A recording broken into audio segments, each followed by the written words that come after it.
1365-yili katta qo'shin to'plagan Ilyos Xo'ja Mo'rannahrga bostirib kiradi.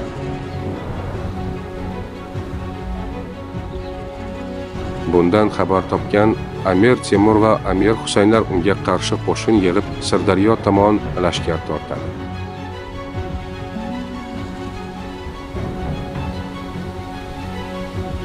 Ikki qo'shin hozirgi Toshkent va Chinoz orasida Sirdaryo daryosi bo'yida to'qnash keladi.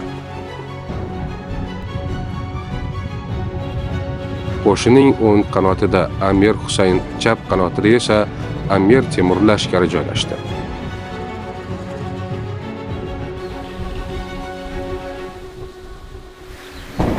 Osmonni bulut qoplab qattiq sel boshlanadi. Natijada jang maydoni loylanib, Amir Temur va Amir Husayn qo'shini mushkul ahvolda qoladi.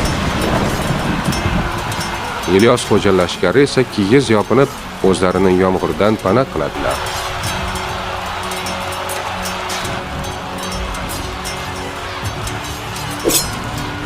Qattiq yomg'irga qaramasdan, Amir Temur va Amir Husayn kuchlari Ilyos Xo'ja qo'shiniga zarba berib chekinishga majbur qilishadi. Chekinayotgan Ilyos Xo'ja to'satdan qo'shinlarini tartibga keltirib, qarshi hujumga o'tadi.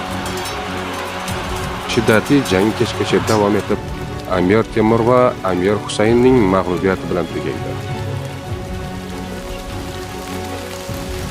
10 mingdan ortiq askaridan ayrilgan Amir Temur va Amir Husayn kech tomon chekinadi.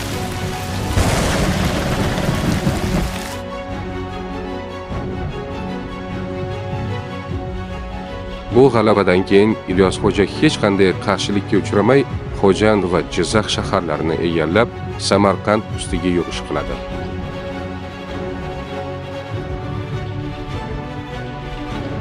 Bu jang Amir Temurning ilk va yagona mag'lubiyati hisoblanadi. Loy jangi